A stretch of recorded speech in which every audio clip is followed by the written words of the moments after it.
नमस्कार, मेरा नाम हिमांशु धवन और ये वीडियो पेशेंट्स जो उनके टेस्ट की रिपोर्ट जो है सीमन एनालिसिस की जो रिपोर्ट है वो नील आई है। क्योंकि नील आने का मतलब ये नहीं होता कि सारे के सारे पेशेंट रिकवर नहीं हो सकते, क्योंकि हम जितने भी डॉक्टर से मिलते हैं, जहां पर भी मिलते हैं, सब नील स्पर्म काउंट को ये कह देते हैं कि ये ठीक नहीं हो सकता, क्योर नहीं हो सकता, बट ऐसा नहीं है। क्योंकि एलोपैथिक में सिर्फ और सिर्फ आपके पास चांस होता है कि वो एनहेंस नहीं कर पाते स्पर्म काउंट को। इस वजह से वो कह देते हैं कि यहाँ पर आप आईवीएफ करवाओ, डोनर लेना पड़ेगा, एंड सो बहुत सारी चीजें अलग अलग। बट यहाँ पर अब एक केस ऐसी की बात कर रहे हैं, जो एक पेशेंट थे हमारे, उनका जो स्पर्म काउंट था पहले जो नील था, बट एक महीने के अंदर उनको चेंजेस मिल गए। उनकी जो स्पर्म काउंट है वो अप्रोक्सीमेटली 55 मिलियन हो गए और 26% की मोटिलिटी आ चुकी है, जो एज इन देखा जाए तो बहुत अच्छा है। बट यहाँ पर मैं केस इसलिए एजोस्पर्मिया को बोलता हूँ कि वो थे तो सही एजोस्पर्मिया के पेशेंट, बट रिकवरी करने के लिए उनका मैचुरेशन अरेस्ट नहीं था।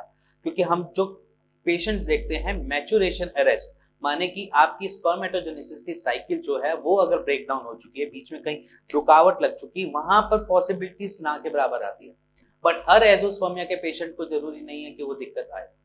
बहुत से पेशेंट एक ही मंथ में रिकवर हो सकते हैं, और होने के रीजन पीछे भी बहुत सारे अलग अलग होते हैं, जिनको बहुत सारी चीजें जैसे ऑब्स्ट्रक्शन है, ऑब्स्ट्रक्शन एक महीने में रिकवर थोड़ी बहुत हो जाती है, जिसकी वजह से उनको नेक्स्ट मंथ स्पर्म काउंट आ जाता है। और बहुत अलग अलग रीजन भी हैं, जैसे उनका पुराना लाइफस्टाइल बहुत खराब सा रहा हो, जिसमें बहुत अलग अलग तरीके का उन्होंने गंदा खाना खाया, या उनको कोई ऐसी हिस्ट्री रही हो कि जिसकी वजह से उनके स्पर्म काउंट लो हो गए हो। बट वहां पर स्पर्मेटोजेनेसिस की साइकिल चल रही होती है, बट हमने उनको सिर्फ एनहेंस करना होता है, जिसकी वजह से उनके स्पर्म प्रोडक्शन हो जाती है, जिसकी वजह से वो रिफ्लेक्ट कर देती है विद इन 1 मंथ पे।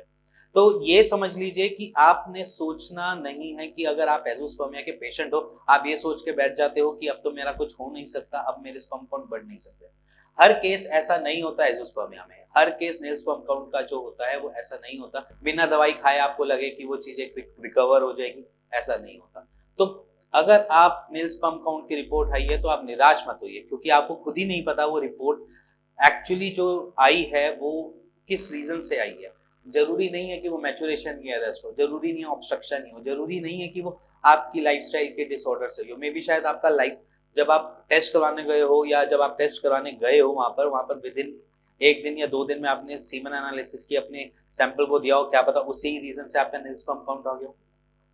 बहुत टाइम देखा कि पेशेंट 1 या 2 दिन के टाइम पीरियड में लैब में जाते हैं, अपना सैंपल देते हैं, उसके बाद वो रिपोर्ट जो आती है वो नील आती है, तो वहां पर पेशेंट घबरा जाता है। तो वहां पर घबराने की जरूरत नहीं है।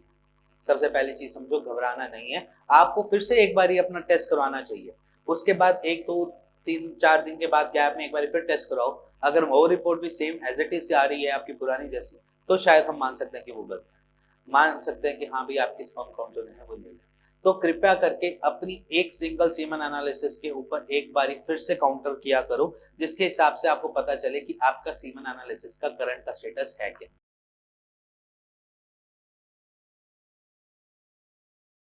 इसके साथ साथ जो मैं आपको रिपोर्ट शेयर कर रहा हूं वो तो करिए करिए, बट एक नील स्पर्म काउंट के साथ भी एक्सरसाइज उतनी ही इंपॉर्टेंट है जितने एक वेरिकोसिल के पेशेंट के साथ हो, चाहे वो हो ओलिगोस्पर्मिया के साथ। तो अपनी आदतों को थोड़ा सा चेंज करिए, अपने लाइफस्टाइल में थोड़ी सी मॉडिफिकेशन लाइए।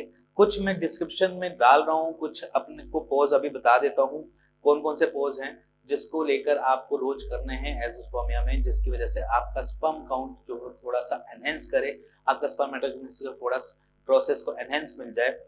तो उसमें 2 एक्सरसाइज होती है। सबसे पहली चीज, एक मेरी सबसे पुरानी एक एक्सरसाइज की वीडियो, उसमें भी बता रखा है बटरफ्लाई आसन। बटरफ्लाई में कुछ नहीं करना होता, आपने अपने पैरों को दोनों तरफ से पकड़ के नीचे की तरफ पुश करना होता है, जिसकी वजह से वहां का ब्लड फ्लो पेल्विक पोर्शन का तेज हो जाए।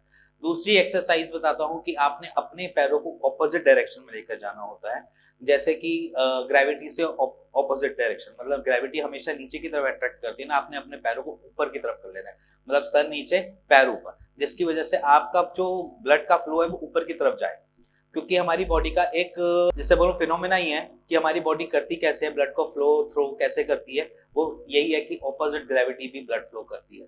कभी भी आप पैरों को ऊपर की तरफ करोगे तो क्या होगा कि आपका ब्लड फ्लो थोड़ा ऊपर की तरफ डायरेक्शन में जाना चालू कर देगा, जिसकी वजह से वहां पर दिक्कत कम होगी। वहां का जो टेस्टिकल्स की जो रिक्वायरमेंट है एज इन ब्लड से, जो वो न्यूट्रिशन ले सकता है या कर सकता है वो चीज उसको मिलनी चालू हो जाएगी, जिसकी वजह से ब्लड फ्लो बेटर होने की वजह से उसकी फंक्शनिंग अच्छी हो जाएगी। तो आप उन 2 एक्सरसाइज को जरूर करिए, और साथ में अगर आप कोई ऐसी चीजें खा रहे हैं कि क्योंकि बहुत सारे लोग जो होते हैं गरम गरम चीजें खाना स्टार्ट कर देते हैं, जैसे उनको पता चलता है कि उनका स्पर्म काउंट निल है तो वो अखरोट खाना चालू कर देते हैं, बादाम खाना चालू कर देते हैं और एक्सेस ही खाना चालू कर देते हैं। तो एक सबसे पहली सी समझ लीजिए कि ड्राई फ्रूट्स आपके लिए अच्छे तो है, बट एक्सेसिव चीज कुछ भी अच्छी नहीं, कुछ भी चीज अच्छी नहीं। एक्सेसिव अगर आप खाना भी खाते हैं तब भी वो बीमार करेगा, एक्सेसिव ड्राई फ्रूट खाओगे वो भी बीमार करेगा। तो आपने अपनी जो डाइट है उसको थोड़ा संभल के खाइए। संभल के कैसे खाइए? अगर हम मोस्टली पेशेंट्स में देखते हैं एज़ोस्पर्मिया या ओलिगोस्पर्मिया, जिनमें देखा जाए तो स्पर्म काउंट एज सच नहीं होते कि वो एक प्रेगनेंसी कंसीव कर पाए, 15 मिलियन से कम होते हैं। तो वहां पर क्या करना चाहिए? वहां पर अपनी डाइट को थोड़ा सा मॉडिफाइड कर दीजिए। एक तो सबसे पहली चीज डेयरी प्रोडक्ट्स को हटा दीजिए, और सेकंड चीज क्या करिए कि आप अपनी डाइट को थोड़ा थोड़ा करके खाना स्टार्ट करिए, थोड़ा थोड़ा करके। मतलब मान लीजिए अगर आप दिन में 3 या 4 मील खाते हैं तो उसको 8 से 10 बार भी कर सकते हैं, बट उसको भूख से कम खाना और बारी बारी खाना, जिसकी वजह से आपकी बॉडी में खाना तो जाए, अच्छी तरीके से एसिमुलेट हो पाए और आपको वो न्यूट्रिशन दे पाए। और अगर आपको थोड़ा सा मन में डाउट रहता है कि ओलिगोस्पर्मिया है, एज़ोस्पर्मिया है, क्योर नहीं हो सकता, बहुत इधर उधर धक्के खा चुके हो और आपको लगता है कि ये आगे कोई ऑप्शन ही नहीं बचा, तो शायद एक बारी आपको एक सीमेन एनालिसिस का टेस्ट जरूर कराना चाहिए फॉर वेरीफाई योरसेल्फ, कि आप अपने आप को ही वेरीफाई कर रहे हो दोबारा से, जो पहली रिपोर्ट आई थी वो एग्जैक्ट थी या नहीं थी। जो आप रिपोर्ट कराओ उसमें एक बारी देखो, इससे एक आपको आइडिया लग जाएगा। कभी भी एक रिपोर्ट को जज ना करो, इसलिए दोबारा एक बारी रिपोर्ट जरूर करो। और इसके अलावा अगर आपके मन में डाउट रहता है ओलिगोस्पर्मिया कि मेरे स्पर्म काउंट कभी बढ़ ही नहीं सकते, मन में ऐसी चीजें रहती हैं, तो आप नीचे दिए हुए नंबर पे हमको अपनी रिपोर्ट्स भी शेयर कर सकते हैं, हमारी टीम से बात भी कर सकते हैं, मेरी टीम से बात भी कर सकते हैं, और उसका एक राइट सॉल्यूशन भी ले सकते हैं। और अगर आपको वीडियो थोड़ी समझ आई, पसंद आई हो, तो please like share bell icon दबा दीजिएगा। Thank you and thank you very much.